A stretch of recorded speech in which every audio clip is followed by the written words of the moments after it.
The question is that this bill be now read a second time, and I call the honourable member for Canning. Thank you, Deputy Speaker. By the end of the Second World War, Australia was exhausted.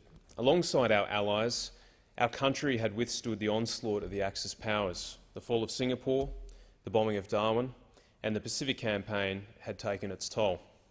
Despite winning the war, the threat of foreign invasion still sat at the forefront of many people's minds. At the time, Australia, our population was less than 7.5 million. We were a small nation, exposed to large nearby neighbours and dependent on the protection of strong but distant allies. These factors contributed to a report commissioned by the Chifley Labor government, which concluded that there was an urgent need to grow our population for both defence and economic development.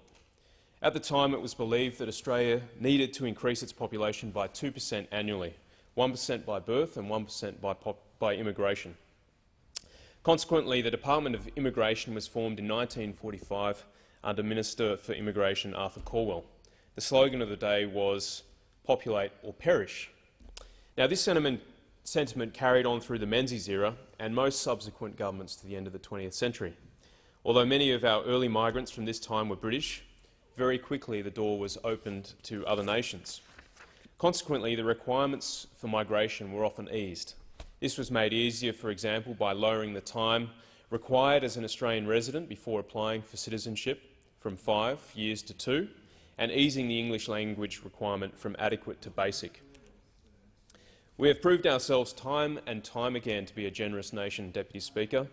We have welcomed migrants from the world over, from Eastern Europeans fleeing the Red Army in the 1940s, to Vietnamese escaping communism in the 1970s, or thousands of Chinese students and visitors confronted with the Tiananmen Square crisis in 1989. From 1947 to 1998, a net total of 4,257,700 people migrated to Australia. We are an opening and welcoming nation, and we will continue to be so, Deputy Speaker. In modern times, the Coalition has strengthened the requirements for becoming an Australian citizen. This began under former Prime Minister John Howard, who introduced a test for Australian citizenship. The Coalition quickly understood in the wake of 9/11 that Islamist terrorism was going to change the status quo of international migration. And as a Liberal, I take pride in Prime Minister Howard's legacy as the architect of our modern immigration system. It is his Pacific solution that forms the basis for Australia's safe, orderly immigration model. This was thrown into chaos by the former Labor government. And need I remind everyone, Deputy Speaker, 50,000 illegal arrivals on 800 boats, with 1,200 deaths at sea. Orders restored only under the Coalition thanks to the work of Prime Ministers Abbott and Turnbull and Immigration Ministers Morrison and Dutton. Our system is now the envy of the developed world.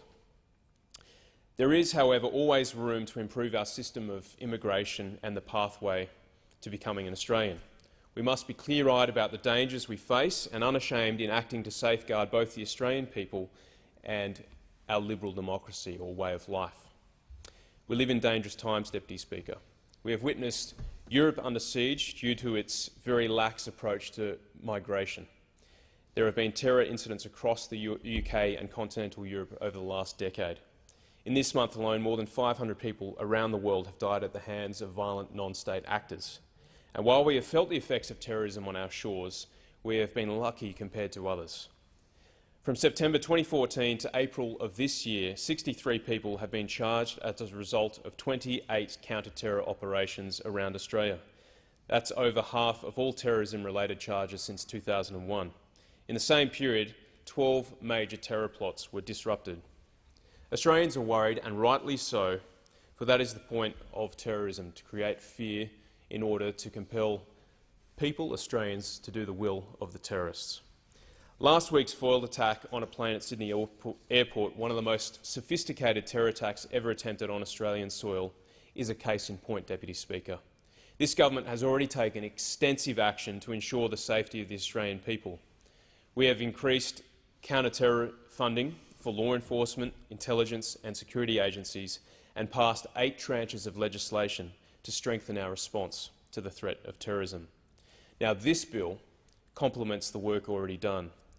Where those measures are designed to stop immediate threats to the Australian people, this bill helps form a preventative approach.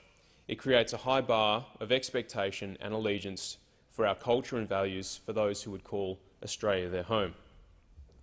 Now, the measures in this bill form part of the government's response to the 2015 National Consultation on Citizenship, Your Right, Your Responsibility report, which indicated strong community support for strengthening the test for Australian citizenship.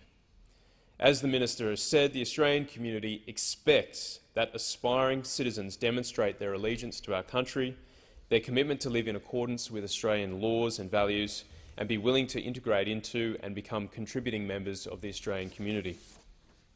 And as a representative for the people of Canning in Western Australia, I can absolutely affirm that community sentiment.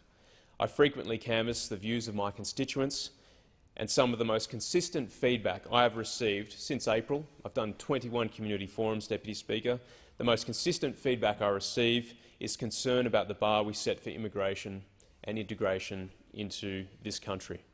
For the overwhelming majority of people, this is not motivated by racism or prejudice, as some on the left will no doubt suggest. Rather, it comes from an almost instinctive understanding that Australia is the country that it is, thanks to a shared set of values and freedoms that are affirmed and practiced by the whole community in day-to-day life. They understand that if Australia opens its doors, potentially people who do not share those values and who live by a different ethic, then the consensus, the political, social consensus that makes Australia such a great country will be under threat, and that will ultimately change the character of our nation. There are key measures in this bill, and I'll just go through them briefly, Deputy Speaker.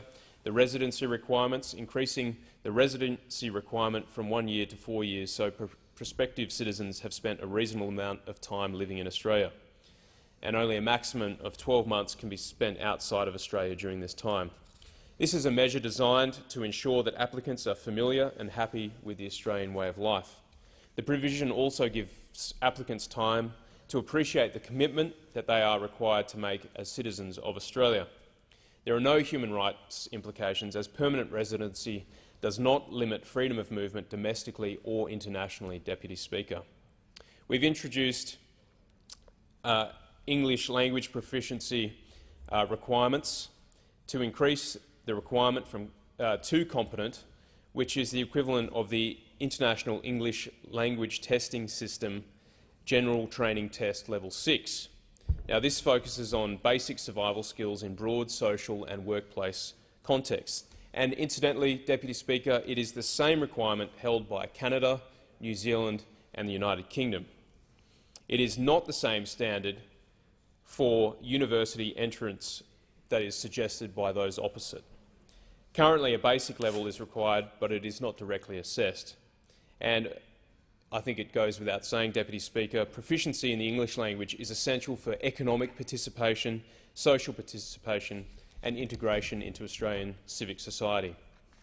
Historically, Australia actually has had a higher English language requirement for citizenship.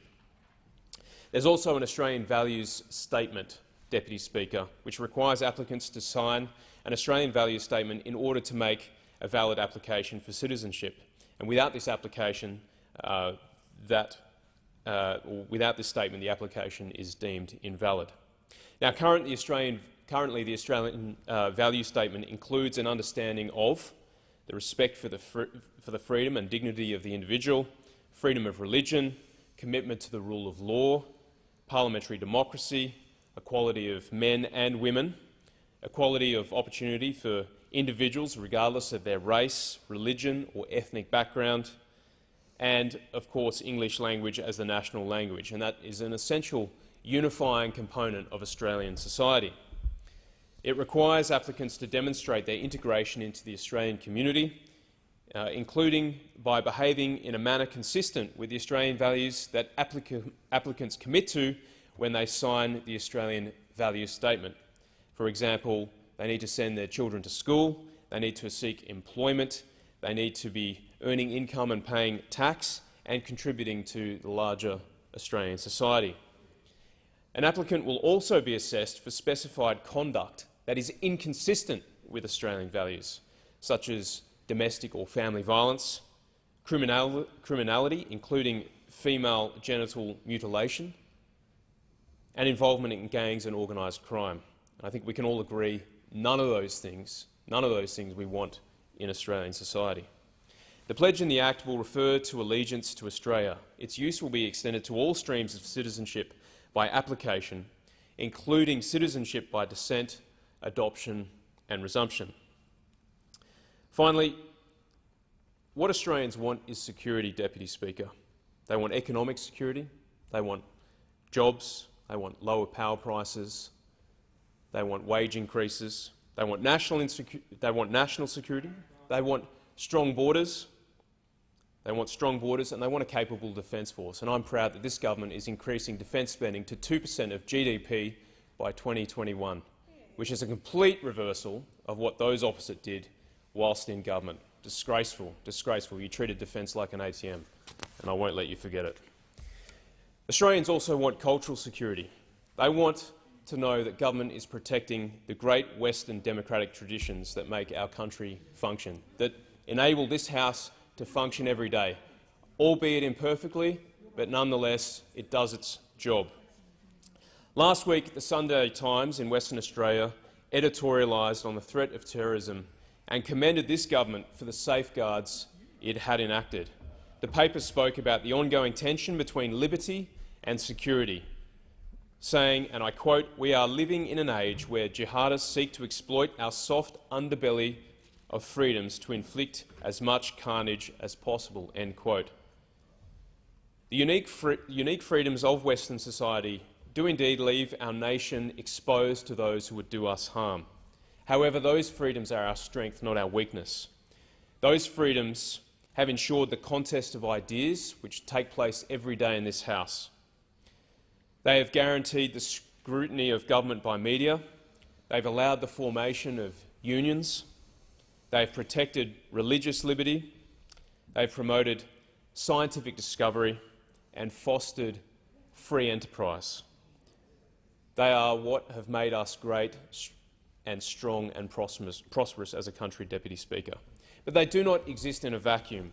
The values and freedoms that we take for granted are only made possible by broad community consensus and Australians who self-govern, who self-regulate, who don't need government interfering in their lives. Australia did not just happen. I've seen parts of the developing world. I've been involved in nation building. Australia is very, very unique. It's precious and it's something that needs preservation. And if we water down or remove a common belief in the freedoms of religion, speech, association and conscience, then we fundamentally alter the character of our country. And if we allow concessions to the values that have formed us, we condemn our nation's future.